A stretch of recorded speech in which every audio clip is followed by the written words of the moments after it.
सारी बोगियां इधर की उधर हो गई। अरे ये क्या हुआ? अरे कोई अंदर फंसे हुए लोगों को बचाओ। प्लेटफॉर्म से सभी दौड़ते हुए ट्रेन के पास गए, लेकिन तब तक सब कुछ खत्म हो चुका था।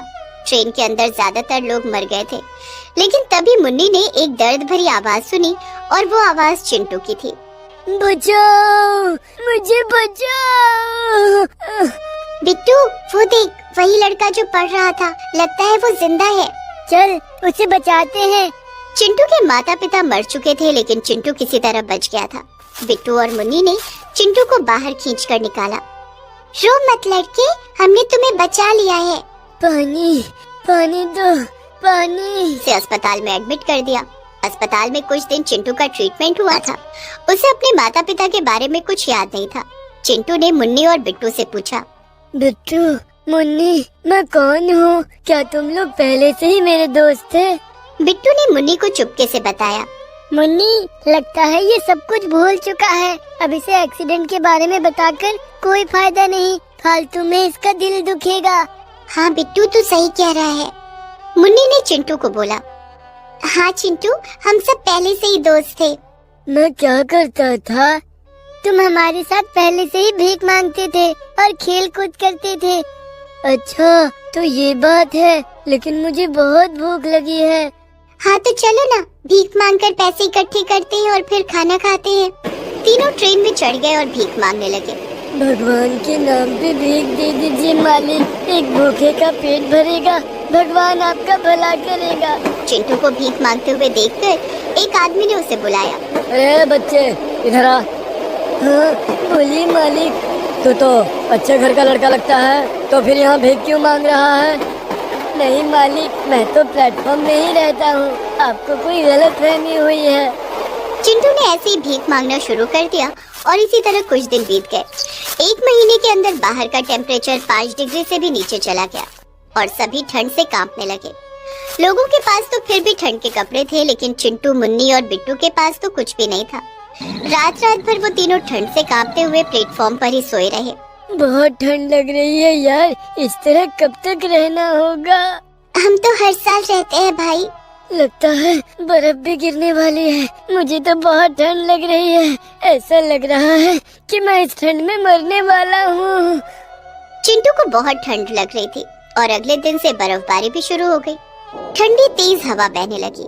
कपकपाती ठंड में लोगों ने बाहर निकलना छोड़ दिया, लेकिन इन तीनों का तो कोई घर नहीं था। ये बेचारे कहाँ जाते? वैसे जाने के लिए चिंटू के पास घर तो था, लेकिन वो सब कुछ भूल चुका था। उसके माँ बाप मर गए थे, लेकिन उसकी दादी जिंदा थी और उसकी दादी उसे ढूंढ रही थी। इसी तरह दिन बीत रहे थे और एक दिन ठंड के मारे चिंटू की हालत बहुत खराब हो गई। वो बुरी तरह से कांप रहा था। मुन्नी, बिट्टू, मैं मरने वाला हूँ भाई, मुझे बचा ले। आसपास कोई नहीं था। मुन्नी और बिट्टू बहुत घबराए हुए थे, लेकिन तभी वहाँ एक 20 साल का लड़का आया। उसका नाम आदर्श था। क्या हुआ इसे? इसकी हालत तो बहुत खराब है। ये ठंड नहीं सह पाया भैया, हमारे पास तो गर्म कपड़े भी नहीं है और घर भी नहीं है, इसे कैसे बचाए? तुम लोग चलो मेरे साथ, मैं इसे मेरे घर में ले चलता हूँ। आदर्श ने चिंटू को गोद में उठा लिया और बिट्टू और मुन्नी भी आदर्श के साथ चलते हुए एक टूटी फूटी ट्रेन की बोगी के पास आए। क्या यही तुम्हारा घर है भैया? हाँ, यही मेरा घर है, अंदर आओ। सभी अंदर घुस गए और आदर्श ने बोगी का दरवाजा बंद कर दिया और अंदर लकड़ियों से आग जला ली। आग के कारण बोगी के अंदर टेम्परेचर बढ़ गया और चिंटू ठीक हो गया। चिंटू ने आंखें खोलकर देखा कि आसपास बहुत सारी किताबें हैं। किताबें देखकर उसे कुछ याद आ गया। उसका कमरा किताबों से भरा हुआ रहता था। उसने धीमी आवाज में कहा, किताबें? इतनी सारी किताबें? हाँ दोस्त, मैं पढ़ता हूँ। मैं भी गरीब हूँ, मेरे पास भी घर नहीं था, लेकिन मैंने इस बोगी को घर बना लिया और इसी के अंदर रहने लगा। गरीबी से बाहर निकलने का एकमात्र रास्ता है पढ़ाई, इसीलिए मैं पढ़ रहा हूँ। मुझे भी पढ़ने का बहुत शौक है, मैं भी पढ़ना चाहता हूँ। मैं भी पढ़ना चाहती हूँ। तो ठीक है, फिर आज से ये मेरा घर है और तुम लोगों का पाठशाला। तुम लोग यहीं रहना और खूब पढ़ाई करना, मैं तुम लोगों को पढ़ाऊंगा। चिंटू को बड़ा मजा आने लगा। वो सब उसी बोगी के अंदर एक साथ रहने लगे और पढ़ाई करने लगे। बिट्टू और मुन्नी को जिंदगी में पहली बार पढ़ाई करने का मौका मिल रहा था। उन लोगों को बहुत मजा आ रहा था। उन्हें कितना कुछ नया सीखने को मिल रहा था। और चिंटू को पढ़ते हुए एक एक चीज याद आ रही थी। कभी कभी वो पूरी कविता बिना पढ़े बोल देता था। इस लड़के को सब पहले से ही कैसे पता है? ऐसे ही पढ़ाई चलती रही और करीब 1 साल गुजर गया और आदर्श ने तीनों का नाम एक क्विज प्रतियोगिता में डाल दिया। तीनों प्रतियोगिता में चले गए और वो प्रतियोगिता टीवी पर टेलीकास्ट हो रही थी। चिंटू की दादी भी तब टीवी पर वो प्रोग्राम देख रही थी और चिंटू को देखते ही दादी चिल्लाई, अरे चिंटू, ये तो मेरा चिंटू है। उधर चिंटू एक के बाद एक सही उत्तर दे रहा था। इतने में संचालक ने चिंटू से कहा, चिंटू जी, अब एक कविता हो जाए। तब अचानक से चिंटू के दिमाग में वही कविता आई। ऊंट चला भाई ऊंट चला, हिलता डोलता ऊंट चला, इतना ऊंचा ऊंट चला भाई ऊंट चला। और ये बोलते हुए चिंटू को सब कुछ याद आ गया और उसकी आंखों से आंसुओं की धारा बहने लगी। और तब तक बाहर उसकी दादी आ चुकी थी। दादी ने चिंटू को गले लगा लिया। चिंटू बेटा, मैं आ गई हूँ बेटा, मैं आ गई हूँ। दादी दादी। चिंटू को परिवार वापस मिल गया और ये सब कुछ संभव हुआ उस ट्रेन बोगी स्कूल की वजह से। दादी ने बिट्टू और मुन्नी को भी गोद ले लिया और आदर्श के लिए भी नौकरी का इंतजाम कर दिया। और इसी तरह अंत में सब कुछ सही हो गया और सभी खुशी खुशी रहने लगे। कमला के पति को गुजरे हुए काफी साल हो गए थे। तब नीलम बहुत छोटी थी। कमला पढ़ी लिखी नहीं थी, इसलिए नीलम को पालने के लिए उसने लोगों के घरों में काम करना शुरू कर दिया। धीरे धीरे नीलम बड़ी होने लगी। कमला ने उसे एक सरकारी स्कूल में पढ़ाया लिखाया और 10वीं पास करने के बाद एक कंप्यूटर कोर्स में दाखिला दिला दिया। बेटी नीलम, कंप्यूटर सीखने के बाद तुझे किसी अच्छी कंपनी में नौकरी मिल जाएगी। तू काम करेगी तो थोड़े बहुत पैसे घर में आएंगे। तेरी शादी के लिए भी तो पैसे जोड़ने हैं। मेरी कमाई से तो कुछ नहीं बच पाता है। तुम चिंता मत करो माँ, मैं नौकरी करके घर चलाने में तुम्हारी मदद करूंगी। जल्द ही हमारे अच्छे दिन आ जाएंगे। नीलम कंप्यूटर कोर्स करने लगती है और उसे एक कंपनी में नौकरी मिल जाती है। तो उसके साथ एक लड़का भी था। दोनों के गले में वरमाला थी। ये सब क्या है नीलम बेटी? माँ, मैंने इनसे शादी कर ली है। मैं जहाँ काम करती हूँ ये उस कंपनी के मालिक हैं। मैं इनसे बहुत प्यार करती हूँ, इसलिए हम दोनों ने शादी कर ली। कमला ये जानकर खुश हो जाती है कि उसकी बेटी ने एक अमीर लड़के से शादी की है। वो अपनी झोपड़ी में बेटी और दामाद का स्वागत करती है। कुछ देर बाद, अच्छा माँ, अब मैं चलती हूँ। मेरे ससुराल में मेरे आने की खुशी में ग्रैंड पार्टी है। अब अच्छा बेटी। तभी नीलम का पति आशुतोष कहता है, नीलम, क्या तुम पार्टी में अपनी माँ को नहीं बुलाओगी? आशुतोष, हमारी पार्टी तो देर रात तक चलेगी। माँ को जल्दी सोने की आदत है। माँ पार्टी में आकर क्या करेगी? कमला को नीलम की बात बहुत बुरी लगती है, लेकिन कोई बात नहीं। मुझे तो इस बात की खुशी है कि मेरी बेटी को अब गरीबी में दिन नहीं गुजारने पड़ेंगे। लेकिन ससुराल जाने के बाद नीलम कमला को भूल जाती है और अपनी अमीरी भरी जिंदगी में मशगूल हो जाती है।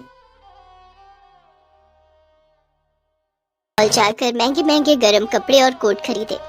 इधर कमला अपनी फटी हुई साड़ी से खुद को ठंड से बचाने की कोशिश कर रही थी।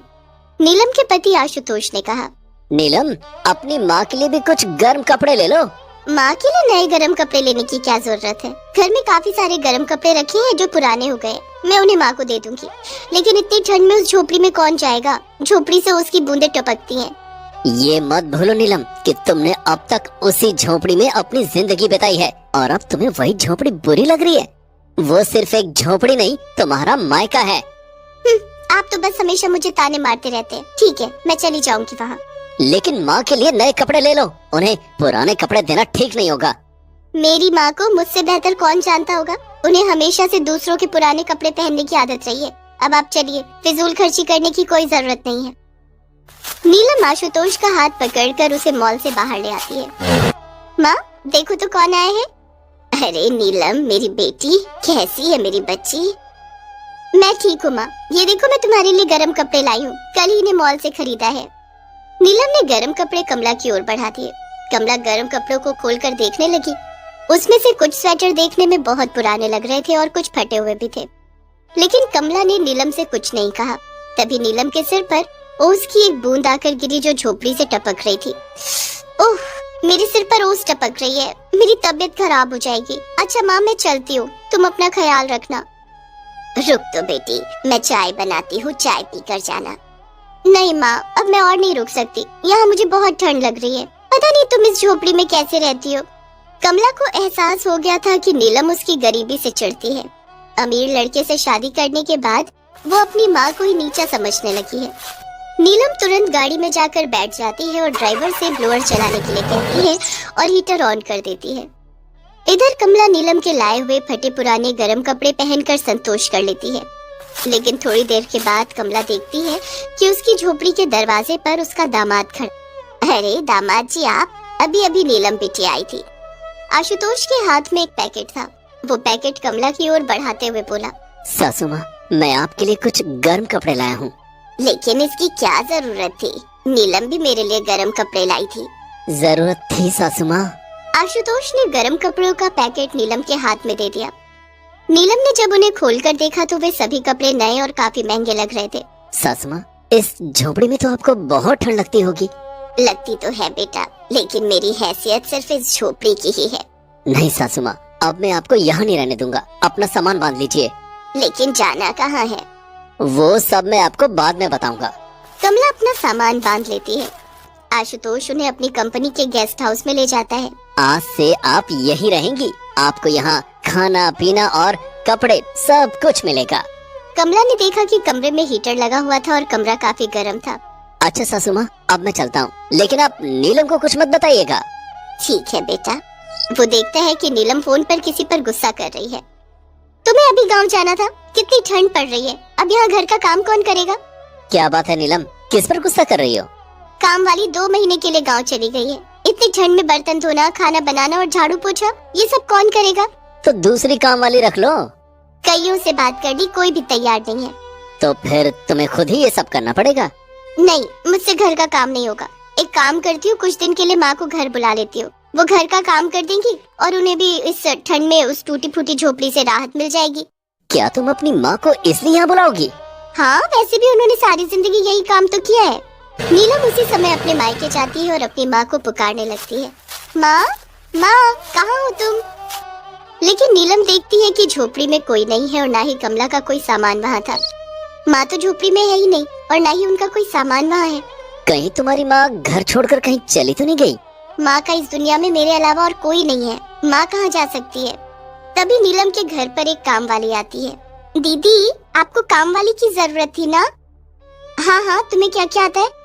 मुझे खाना बनाना, बर्तन धोना, झाड़ू पोछा करना सब आता है। ठीक है, तो कल से काम पर आ जाना। नहीं, कल से क्यों, अभी से काम पर लग जाओ। सबसे पहले मेरे लिए अदरक वाली चाय बना कर लाओ। नीलम, तुमने माँ के बारे में क्या सोचा? माँ को ढूंढने चले? पता नहीं वो इस ठंड में कहाँ और किस हाल में होंगी। अब माँ को ढूंढने की क्या जरूरत है, मुझे काम वाली तो मिल ही गई है। आशुतोष ने देखा कि नीलम को अपनी माँ की जरा भी फिक्र नहीं थी। इधर कमला मजे में अपने दामाद के गेस्ट हाउस में रह रही थी, लेकिन नीलम को इस बारे में कुछ नहीं पता था। धीरे धीरे दिसंबर का महीना खत्म हो गया और जनवरी का महीना आ गया। नीलम, ठंड काफी ज्यादा बढ़ गई है, क्यों ना हम माँ को एक हीटर दे दें? माँ तो हमेशा लकड़ियाँ जलाकर आग तापा करती थी, उन्हें हीटर की क्या जरूरत? ठीक है, तो चलो एक बार माँ के पास चलते हैं, हम भी लकड़ियों की आग का मजा ले लेंगे। हमारे घर में हीटर है, पूरा घर गर्म हो रहा है, फिर तुम्हें उस टूटी फूटी झोपड़ी में क्यों जाना है? लेकिन अब तुम्हें वहीं रहना पड़ेगा। वहाँ रहना पड़ेगा? लेकिन तुम ऐसा क्यों कह रहे हो? क्योंकि मैंने ये घर बेच दिया है और मैं विदेश जा रहा हूँ। मैं वहाँ जाकर तुम्हें बुला लूंगा, लेकिन तब तक तुम्हें अपनी माँ के पास रहना होगा। घर बेच दिया? मेरे बारे में एक बार भी नहीं सोचा कि मैं कैसे रहूंगी? मैं तुम्हारे बारे में क्यों सोचूं? क्योंकि मैं तुम्हारी पत्नी हूँ। जब तुम बेटी होकर अपनी माँ के बारे में नहीं सोच सकती हो, तो मैं तुम्हारे बारे में क्यों सोचूं? आशुतोष के ऐसा कहने पर नीलम को अपनी गलती का एहसास हो जाता है। वो उसी समय अपनी माँ के घर जाती है, लेकिन कमला उसे वहाँ नहीं मिलती है। नीलम परेशान होकर कमला को ढूंढने निकल जाती है। रास्ते में उसे आशुतोष मिलता है और उसे गेस्ट हाउस लेकर जाता है। नीलम वहाँ कमला को देखकर बहुत खुश होती है और उससे माफी मांगती है। उसे अपने साथ घर ले आती है।